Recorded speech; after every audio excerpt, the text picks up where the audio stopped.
வணக்கம். நம்மளோட சப்ஸ்கிரைபர் ஒருத்தர் வந்து தக்காளி தொக்கு அல்லது தக்காளி சட்னி பண்ணி காமிங்கன்னு கேட்டிருந்தா.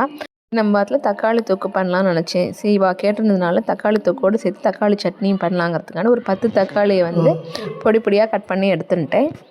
பழுத்த தக்காளியாக வந்து நல்லா எடுத்துகிட்டு வாஷ் பண்ணிவிட்டு பொடி பொடியாக கட் பண்ணி எடுத்துட்டேன். ரொம்ப பொடியாக கட் பண்ணணுங்கிறது இல்லை, நம்ம மிக்சியில் தான் வதக்கிட்டு அரைக்க போகிறோம். ஸோ அதனால் கொஞ்சம் மீடியம் சைஸாக கட் பண்ணால் போதும். அந்த கட் பண்ண தக்காளி 2 இதாக பிரிச்சுட்டேன். ஒரு கப்பை வந்து முதல்ல தக்காளி தொக்கு பண்ணலான்ட்டு, இன்னொன்று மீதி இருக்கிறத வந்து தக்காளி சட்னி மாதிரி பண்ணலான்ட்டு. அதுக்கு முதல்ல தக்காளி சட்னிக்கு ஒரு ஸ்பூன் எண்ணெய் விட்டு அதில் 1.5 கைப்பிடி வந்து முழு உளுத்தம்பருப்பும் ஒரு 4 மிளகா எடுத்துட்டேன். நான் ஒரு சின்ன டவரால் தான் தக்காளி எடுத்துட்டுருக்கேன் சட்னி பண்ணுறதுக்கு. ஸோ 4 மிளகா வத்தல், அது காரத்துக்கு தக்கன மிளகா வத்தலை வந்து நம்ம மாற்றிக்கலாம். சில பேருக்கு நல்லா காரம் பிடிக்கலாம், கூட 2 மிளகா வத்தல் வச்சுக்கலாம். கட் பண்ண வச்ச தக்காளியில் ஒரு கப்பு, அதாவது ஒரு டவரா அளவுக்கு இதில் தக்காளியை வந்து எடுத்து எண்ணெயை விட்டு கொஞ்சம் உப்பும் போட்டு நல்லா வதக்கினேன்னா தக்காளி நல்லா வெந்துடும். இது நல்லா வதக்கின அப்புறம் ஒரு தட்டில் கொட்டி ஆற வச்சுட்டு மிக்சியில் அரைக்கலாம். பொதுவாக தக்காளி தொக்குக்கு வந்து நான் வதக்க மாட்டேன், அப்படியே தான் அரைப்பேன். அதனால் அந்த தக்காளி தொக்கு பண்ண வேண்டிய தக்காளியை மிக்சியில் போட்டு நல்லா நைஸாக அந்த இதெல்லாம் இல்லாமல் நல்லா நைஸாக அரைச்சி எடுத்துக்கணும்.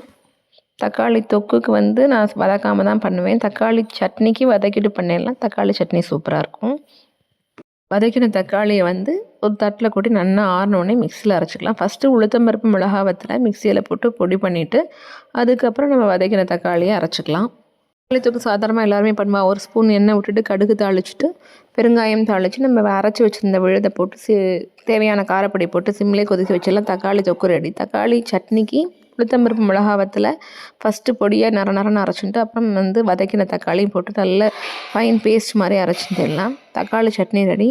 இதில் வந்து நல்லெண்ணெயில் கொஞ்சம் கடுகு, பெருங்காயம், கருவேப்பிலை தாளித்து கொட்டிடலாம். இந்த காரசாரமான தக்காளி சட்னி ரெடி. இது கொஞ்சம் காரமும் புளிப்பெல்லாம் சேர்ந்து ரொம்ப டேஸ்ட்டாகவே இருக்கும். எல்லா சட்னியுமே நம்ம பண்ணுற தாளிப்பினால சட்னியோட டேஸ்ட் வந்து கூடும். அது மாதிரி தக்காளி சட்னிக்கு இந்த மாதிரி பெருங்காயம், கருவேப்பிலை இதெல்லாம் போட்டு தாளித்து கொட்டினலாம் சட்னி வந்து செம்ம டேஸ்ட்டாக இருக்கும். ரொம்ப காரம் வந்து லைட்டாக வெல்லம் சேர்த்துக்கலாம். அந்த திதிப்பு பிடிக்கிறவாள் சேர்த்துக்கலாம். நான் வெல்லம் சேர்க்கல, ஆனால் வெல்லம் சேர்த்தாலும் சூப்பர் டேஸ்ட்டாக தான் இருக்கும். தக்காளி தொக்கோட வீடியோனால எடுக்க முடியல, ஆனால் சாதாரணமாக தக்காளி தொக்குக்கு தக்காளி நல்லா அரைச்சிட்டு நல்லா கடுகு, பெருங்காயம், கருவேப்பிலை தாளித்து நம்ம அரைச்சி வச்சுருந்த தக்காளியை போட்டு நல்லா கொதிக்க விட்டு காரப்பொடியும் போட்டு நல்லா சேர்த்து கொதிக்க விட்டு கொஞ்சம் நல்லா சுண்டுற வரைக்கும் வச்சிடலாம். தக்காளி தொக்கு சூப்பராக இருக்கும். நான் இன்றைக்கி தோசை பண்ணியிருந்தேன், அதுக்கு தான் அந்த தக்காளி சட்னி பண்ணியிருந்தேன். அதுக்கு ரொம்ப காம்பினேஷன் சூப்பராக இருந்தது. தோசைக்கு தக்காளி சட்னி ரொம்ப சூப்பராக இருந்தது. எல்லோரும் ட்ரை பண்ணி பார்த்தா எப்படி சொல்லுங்கள். தேங்க்யூ ஃபார் வாட்சிங் மை சேனல்.